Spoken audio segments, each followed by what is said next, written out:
श्रीमती प्रियंका गांधी वाड्रा।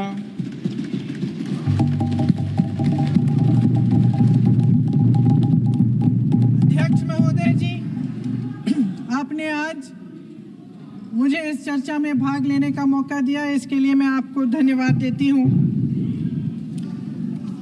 आज जिस विषय पे हम चर्चा कर रहे हैं वह केवल एक विषय नहीं है, भारत की आत्मा का एक हिस्सा है। हमारा राष्ट्रगीत उस भावना का प्रतीक है जिसने सोए हुए, गुलामी में सोए हुए भारत के लोगों को जगाया, जिसने उन्हें हिम्मत दी कि ब्रिटिश साम्राज्य के सामने खड़े होकर वह सत्य और अहिंसा के नैतिक हथियारों के साथ सामना कर पाए। आज ये चर्चा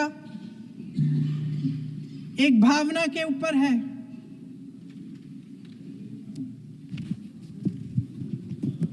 और जब हम वंदे मातरम का नाम लेते हैं तो वही भावना हमारे दिल में उजागर होती है। जब हम वंदे मातरम का नाम लेते हैं तो हमें उस पूरे इतिहास की याद आती है जो स्वतंत्रता संग्राम का इतिहास था, उसकी पीड़ा, उसका संघर्ष, उसका साहस, उसकी नैतिकता, उसका जो बल था कि ब्रिटिश साम्राज्य उसके सामने झुका। अध्यक्ष महोदय, वंदे मातरम उस आधुनिक राष्ट्रवाद की अभिव्यक्ति है जिसने भारत के लोगों को एक राजनीतिक और नैतिक आकांक्षा से जोड़ा, जिसने भारत के लोगों को एक साझा नियति के उत्तराधिकारी, एक साझा भविष्य के निर्माता के रूप में देखा। लेकिन आज की ये बहस मुझे कुछ अजीब सी लग रही है। जैसे मैंने कहा, ये गीत देश की आत्मा का हिस्सा बन चुका है। 150 सालों से देशवासियों के दिलों में ये गीत बस चुका है। 75 सालों से हमारा देश आजाद है, तो फिर आज इस बहस की क्या आवश्यकता है?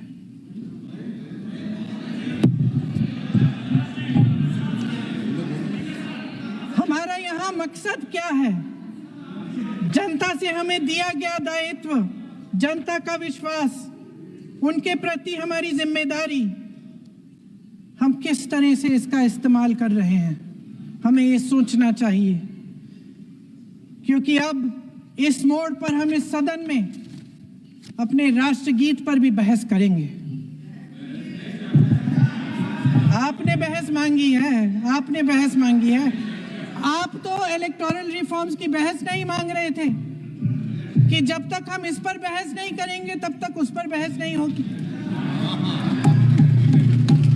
इसकी वजह क्या है? इसकी वजह क्या है? हम आज यहाँ ये बहस क्यों कर रहे हैं? हमारा राष्ट्रगीत है, इस पर क्या बहस हो सकती है? हम ये बहस यहाँ आज 2 वजहों से कर रहे हैं। पहला कि बंगाल का चुनाव आ रहा है, हमारे प्रधानमंत्री अपनी भूमिका निभाना चाहते हैं उसमें। और दूसरी वजह ये है, ये मकसद है, पुरानी मकसद इनकी, अध्यक्ष महोदय, कि जिन्होंने स्वतंत्रता की लड़ाई लड़ी, जिन्होंने देश के लिए बड़ी बड़ी कुर्बानियां दी, उन पर सरकार नए आरोप लादने का मौका चाहती है। देश का ध्यान फिर से जनता के ज्वलंत मुद्दों से भटकाना चाहती है। यही एक मकसद है आपका।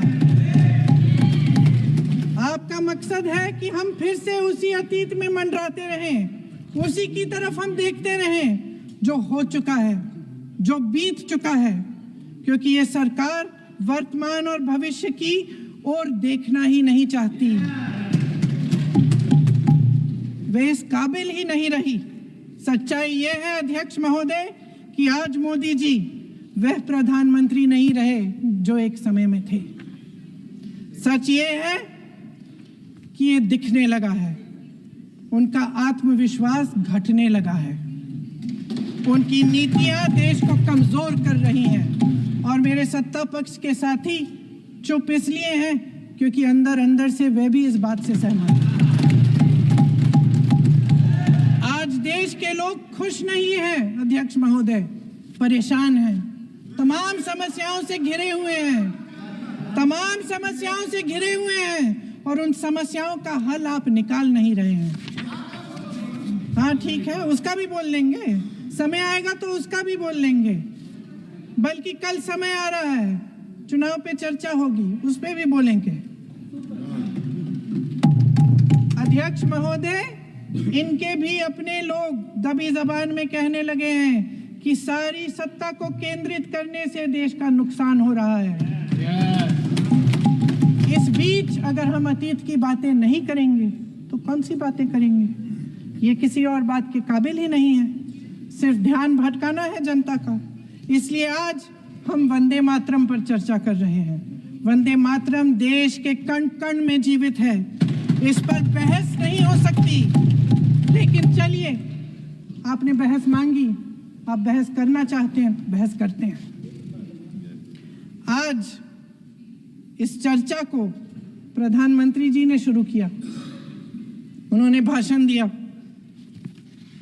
और इसको कहने में कोई झिझक नहीं है कि भाषण अच्छा देते हैं, थोड़ा सा लंबा, लेकिन भाषण अच्छा देते हैं। सिर्फ एक कमजोरी है, अगर आप इजाजत दें तो मैं बोलूं, एक कमजोरी है।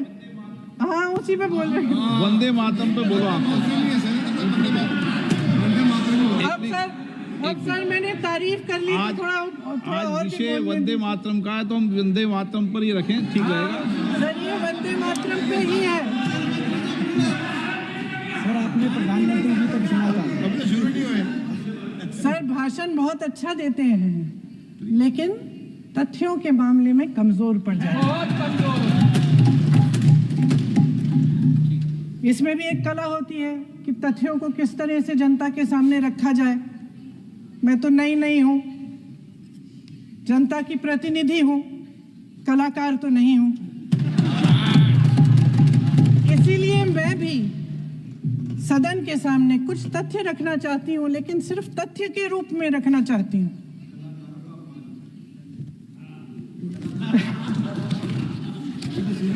मैं उदाहरण दे देती हूँ। सर मांग रहे हैं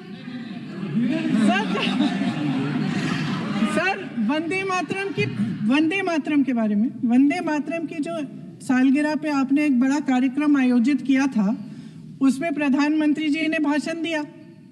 उसमें उन्होंने कहा कि 1896 में पहली बार गुरुदेव रविंद्रनाथ टैगोर ने ये गीत एक अधिवेशन में गाया। उन्होंने ये नहीं बताया कि कौन सा अधिवेशन था, महासभा, हिंदू महासभा का अधिवेशन था, आरएसएस का अधिवेशन था, किस बात से कतरा रहे थे कि ये कांग्रेस का अधिवेशन था। और उदाहरण दूं कि मैं अपना भाषण जारी रखूं, दे रही हूं। जो वंदे मातरम की जो क्रोनोलॉजी है वो भी आप समझिए, जो असली क्रोनोलॉजी है। 1875 में महाकवि बंकिम चंद्र चट्टोपाध्याय ने इस गीत के पहले दो अंतरे लिखे, जो आज हमारे राष्ट्रगीत घोषित हुए हैं, मतलब जो घोषित हुए थे और जिसको हम आज अपना राष्ट्रगीत कहलाते हैं। ये पहले दो अंतरे लिखे 1882 में, 7 साल बाद उनका एक उपन्यास प्रकाशित हुआ, आनंद मठ। उस उपन्यास में यही कविता उन्होंने प्रकाशित की, लेकिन इसमें 4 अंतरे जोड़ दिए। 1896 में कांग्रेस के अधिवेशन में गुरुदेव रविंद्रनाथ टैगोर ने पहली बार ये गीत गाया। 1905 में बंगाल के विभाजन के खिलाफ आंदोलन के समय वंदे मातरम जनता की एकता की गुहार बनकर गली गली से उठा। गुरुदेव रविंद्रनाथ टैगोर जैसे महान स्वतंत्रता सेनानी इस गीत को खुद गाते हुए बंगाल की सड़कों पर उतरे। विद्यार्थियों से लेकर किसानों तक, व्यापारियों से लेकर वकीलों तक, हर कोई ये गीत गाने लगा। इस गीत की शक्ति को समझिए। ब्रिटिश साम्राज्य इसको सुनकर कांपता था और हमारे देशवासी इसको सुनकर वह मन बनाते थे, वह हिम्मत बनाते थे कि इस भयंकर साम्राज्य के खिलाफ सत्य और अहिंसा के नैतिक हथियारों को लेकर शहीद होने की तैयारी करते थे। ये गीत मातृभूमि के लिए मर मिटने की भावना को जगाता है। इस गीत की शक्ति ये है, इस गीत का हमारे देश से जुड़ाव ये है। लेकिन 1930 के दशक में हमारे देश में जब सांप्रदायिक राजनीति उभरी, तब ये गीत विवादित होने लगा। 1937 में, अब ये मैं दूसरा उदाहरण देने वाली हूँ क्योंकि प्रधानमंत्री जी ने अपने भाषण में इसका उल्लेख किया और गलत किया, इसीलिए मैं इसके जो सच्चे जो तथ्य हैं वो आपके सामने रख रही हूँ। 1937 में नेताजी सुभाष चंद्र बोस कांग्रेस का अधिवेशन कलकत्ता में होने जा रहा था, उसका आयोजन कर रहे थे। तो जो मोदी जी ने पत्र सुनाया सदन में 20 अक्टूबर का और कहा कि जवाहरलाल नेहरू जी ने नेताजी को ये चिट्ठी लिखी और ये कहा कि इस पर चर्चा होनी चाहिए, उससे पहले 3 दिन पहले नेताजी सुभाष चंद्र बोस ने पंडित जवाहरलाल नेहरू को एक चिट्ठी लिखी थी जिसका जिक्र आपके प्रधानमंत्री ने नहीं किया। और इस चिट्ठी में सुन लीजिएगा,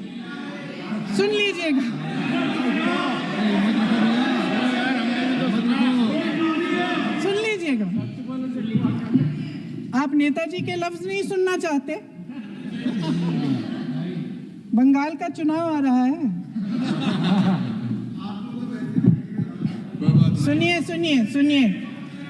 सुनिए। हाँ, कोई बात नहीं, हम तो देश के लिए हैं, हम देश के लिए हैं। आप चुनाव के लिए हैं, हम देश के लिए हैं।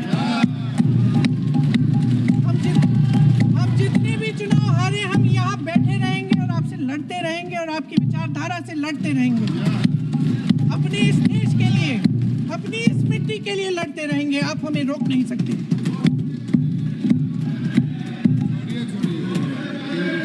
सुन लीजिए सुभाष चंद्र बोस जी ने क्या कहा, सुन लीजिए। My dear Jawahar, reference Vande Mataram, we shall have a talk in Calcutta and also discuss the question in the working committee if you bring it up there. I have written to Dr. Tagore to discuss this matter with you when you visit Santi Niketan. Please do not forget to have a talk with him when you visit Santi Niketan. ये 17 अक्टूबर को लिखी जाती है। 10 अक्टूबर को नेहरू जी इसका जवाब देते हैं और आपके और 20 अक्टूबर को, हाँ ठीक है, 20 अक्टूबर को नेहरू जी इसका जवाब देते हैं। इस जवाब की एक पंक्ति प्रधानमंत्री जी ने सुनाई, बाकी पंक्तियां क्यों नहीं सुनाई? क्योंकि उनमें नेहरू जी क्या कह रहे हैं? There is no doubt that the present outcry against Vande Mataram is to a large extent a manufactured one by the communalists. Whatever we do, we cannot pander to communalists' feelings, but to meet real grievances where they exist. I have decided now to reach Calcutta on the 25th morning. This will give me time to see Dr. Tagore as well as other friends. समझ रहे हैं आप? प्रधान चुप है तो समझ ही गए होंगे। फिर क्या होता है? फिर नेहरू जी कलकत्ता जाते हैं और गुरुदेव जी से मिलते हैं और उसके अगले दिन गुरुदेव जी एक चिट्ठी लिखते हैं जिसमें वो लिखते हैं, अंग्रेजी में चिट्ठी है, उसका एक अंश मैं आपको हिंदी में बता देती हूँ, जिसमें गुरुदेव जी कहते हैं कि जो 2 अंतरे हमेशा गाए जाते थे उनका महत्व इतना गहरा था कि उस हिस्से को कविता के शेष हिस्से तथा पुस्तक के उन अंशों से अलग करने में उन्हें कोई कठिनाई नहीं थी। उन्होंने ये कहा कि स्वतंत्रता संग्राम में हमेशा से वही दो अंतरे ही गाए जाते थे और उनको गाते हुए कुर्बानी देने वाले सैकड़ों शहीदों के सम्मान के लिए उन्हें ऐसे ही गाना उचित रहेगा। उन्होंने यह भी कहा कि बाद में जोड़े गए अंतरों का सांप्रदायिक मायना निकाला जा सकता है और उस समय के माहौल में उनका इस्तेमाल अनुचित होगा। इसके बाद 28 अक्टूबर 1937 में कांग्रेस की कार्य समिति ने अपने प्रस्ताव में वंदे मातरम को राष्ट्रगीत घोषित किया। उन्हीं दो अंतरों को कार्य समिति की बैठक में महात्मा गांधी जी, नेताजी सुभाष चंद्र बोस, पंडित नेहरू, आचार्य नरेंद्र देव जी, सरदार पटेल जी, गुरुदेव रविंद्रनाथ टैगोर जी सब मौजूद थे। इस प्रस्ताव के ये सभी महापुरुष इस प्रस्ताव से सहमत थे। आगे क्या होता है ये भी सुना लूं। भारत की आजादी के बाद जब इसी गीत के इन्हीं दो अंतरों को 1950 में डॉक्टर राजेंद्र प्रसाद जी ने संविधान समिति में भारत का राष्ट्रगीत घोषित किया, तब लगभग यही महापुरुष मौजूद थे। इनके साथ साथ B.R. अम्बेडकर जी भी सभा में थे और इनके साथ साथ मेरे सत्ता पक्ष के साथियों के नेता श्री श्यामा प्रसाद मुखर्जी भी मौजूद थे। वही दो अंतरे राष्ट्रगीत घोषित किए। किसी ने कोई आपत्ति जारी नहीं की, कोई आपत्ति नहीं जताई। वैसे इन तथ्यों के साथ जुड़ा एक और तथ्य भी है जो मैं यहाँ पे आपके सामने रखना चाहती हूँ। आज हम अपने राष्ट्रगीत पर बहस कर रहे हैं, लेकिन हमारा राष्ट्रगान भी एक कविता का एक अंश ही है, एक लंबी कविता का एक अंश है। और इन दोनों राष्ट्रगीत और राष्ट्रगान के अंश को चुनने में सबसे बड़ी भूमिका गुरुदेव रविंद्रनाथ टैगोर की थी। वंदे मातरम के स्वरूप पर सवाल उठाना, जिसे संविधान सभा ने स्वीकार किया, न सिर्फ उन महापुरुषों का अपमान करना है जिन्होंने अपने महान विवेक से ये निर्णय लिया, मगर एक संविधान विरोधी मंशा को भी उजागर करता है। क्या सत्ता पक्ष के हमारे साथी इतने अहंकारी हो गए हैं कि अपने आप को महात्मा गांधी जी से, रविंद्रनाथ टैगोर जी से, राजेंद्र प्रसाद जी से, बाबा साहब अम्बेडकर जी से, मौलाना आजाद जी से, सरदार पटेल जी से, सुभाष चंद्र बोस जी से बड़ा समझने लग गए हैं? मोदी जी का अपने भाषण में ये कहना कि राष्ट्रगीत को एक विभाजनकारी सोच द्वारा काटा गया, उन सब महापुरुषों का अपमान है जिन्होंने अपना पूरा जीवन इस देश की आजादी की लड़ाई में झोंक दिया। वंदे मातरम को विभाजित करने का आरोप लगाकर आप पूरी संविधान सभा पर आरोप लगा रहे हैं, उसके हर एक नेता को दोषी ठहरा रहे हैं। यह हमारी संविधान सभा और हमारे संविधान का खुला वार है। और जहां तक जवाहरलाल नेहरू जी की बात है, जितनी देर हमारे प्रधानमंत्री देश के प्रधानमंत्री रहे हैं, 12 साल हो गए हैं, लगभग उतने ही सालों के लिए जवाहरलाल नेहरू जी जेल में रहे। किस लिए? इस देश की आजादी के लिए। उसके बाद 17 साल के लिए प्रधानमंत्री रहे। आप बड़ी आलोचना करते हैं इनकी, लेकिन अगर इन्होंने इसरो नहीं बनाया होता तो आज आपका मंगलयान नहीं होता। अगर DRDO नहीं बनाया होता तो तेजस नहीं बनता। अगर IIT और IIM नहीं बनाए होते तो हम आज IT में आगे नहीं होते। अगर एम्स नहीं बनाया होता तो हम कोरोना की जब बड़ी चुनौती का सामना कैसे करते? हाँ, वही बना रहे हैं। था कुछ भी। इसका मतलब है इस मुद्दे का जवाब नहीं है आपके पास।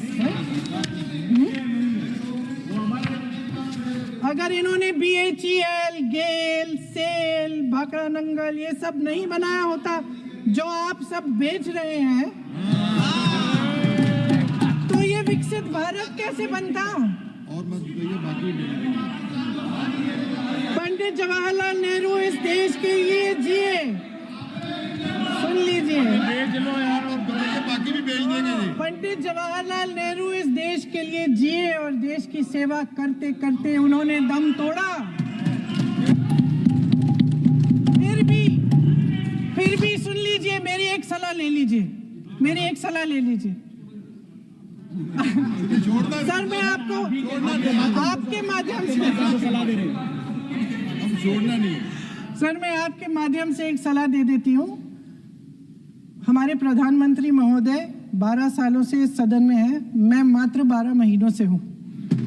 फिर भी छोटी सी सलाह है। उन्होंने अभी हाल ही में चुनाव था, कुछ महीनों पहले उन्होंने एक सूची निकाली थी कि विपक्षी दलों ने और विपक्ष के नेताओं ने कितने अपमान किए हैं इनके, और उसमें शायद 90-99 ऐसे उन्होंने अपमानों की सूची बनाई थी। तो मैं उनको एक छोटी सलाह देना चाहती हूँ कि नेहरू जी से जितनी भी शिकायतें हैं, जितनी भी गलतियां उन्होंने की आपके जहन में, जितनी भी गालियां देनी है, जितना भी अपमान करना है, उसकी भी एक सूची बना दीजिए। नहीं, बात खत्म नहीं है।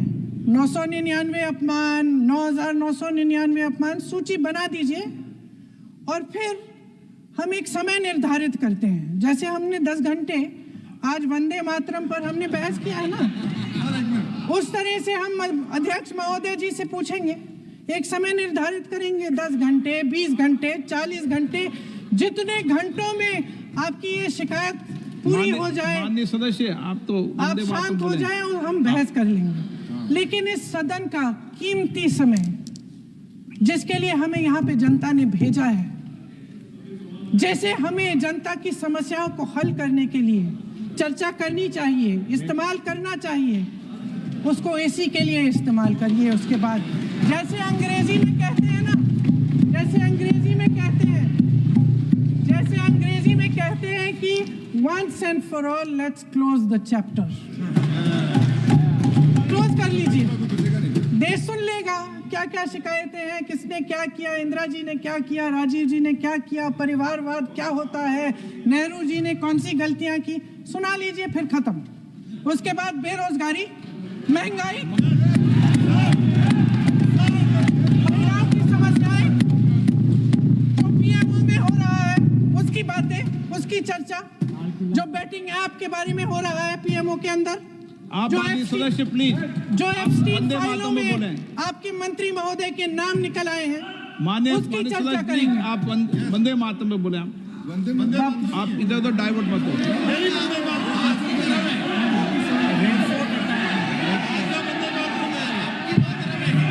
डिलीट कर दो। क्या हो गया? आप 1 मिनट, हाँ कर दो। क्या हो गया? अंत में चली गए।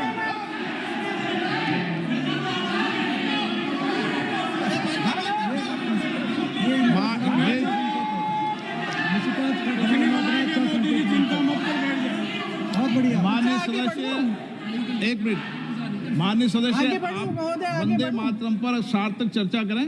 ठीक सर, इधर उधर सर, बात डाइवर्ट यही मत हो। थी सर, संक्षिप्त में बात यही थी कोई डाइवर्ट नहीं कि होना हम चाहिए। अतीत अपन में को बातें करते रहते हैं। माननीय सदस्य नहीं, आप बिना तथ्यों के कोई बात नहीं करें। आप वंदे मातरम पे बोले उचित रहेगा।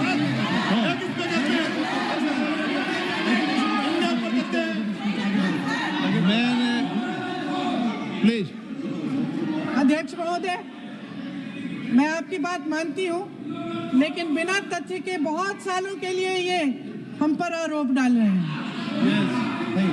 हम चुपचाप सुनते हैं, इनको भी थोड़ी सी संतुलन होनी चाहिए, सुनने की थोड़ी सी हिम्मत होनी चाहिए। ये राजनीति है, हम बोलेंगे, आप वंदे बोलेंगे। मातरम बोलें। वंदे मातरम सर। महोदय, आज की ये बहस सिर्फ ध्यान भटकाने के लिए की जा रही है। क्योंकि ये सरकार इस देश के वर्तमान की असलियत छिपाना चाहती है। आज देश का युवा कितना परेशान है, कितनी मुश्किल में है। पेपर लीक होते रहते हैं, बेरोजगारी है, महंगाई इतनी बढ़ चुकी है। इसकी चर्चा हम सदन में क्यों नहीं कर रहे हैं? आरक्षण के साथ जो हो रहा खिलवाड़ है, उसकी चर्चा हम यहाँ क्यों नहीं कर रहे हैं?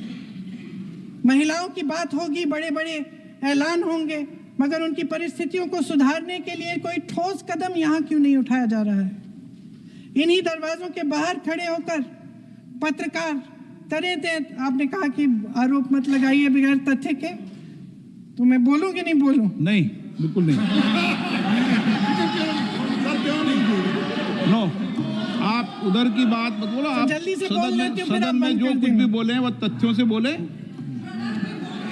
आपको हर चीज ऑथेंटिक करनी पड़ेगी, इसलिए आप तथ्यों से बोले। तख्ते पे लगाए। अच्छा सर, बड़े बड़े शहरों में प्रदूषण है, लेकिन हम इस सदन में बैठकर सिर्फ छोटी छोटी बातें करेंगे। जी, जो अतीत की बातें हैं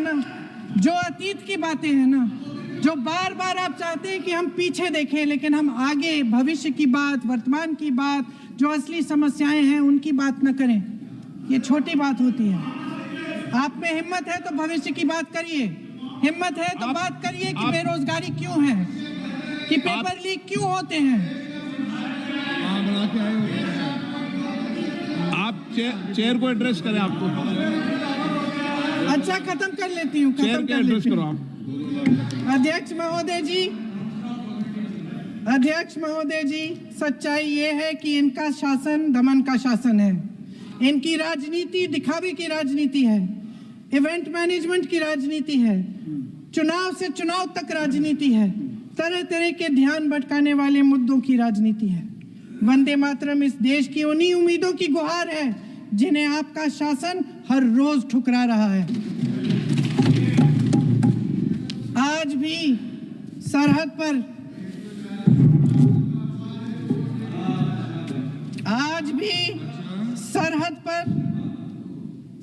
पर जवान जब दुश्मन का सामना करता है तो उसकी छाती में वंदे मातरम गूंजता है। आज भी जब हमारा खिलाड़ी अंतर्राष्ट्रीय खेलों में जाता है तो उसके दिल की धड़कन में वंदे मातरम होता है।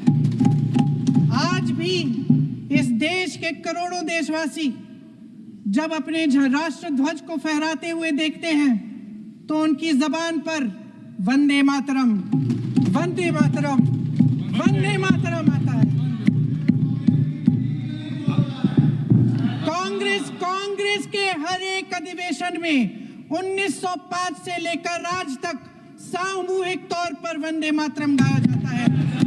आपके अधिवेशनों में गाया जाता है कि नहीं, ये बताइए। अपने देश की आत्मा के इस महामंत्र को विवादित करके आप एक बहुत बड़ा पाप कर रहे हैं।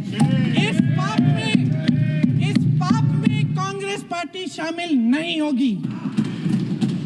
ये राष्ट्रगीत वंदे मातरम हमेशा से हमें प्यारा है, हमेशा से हमारे लिए पवित्र रहा है और हमेशा के लिए हमारे लिए पवित्र रहेगा। धन्यवाद।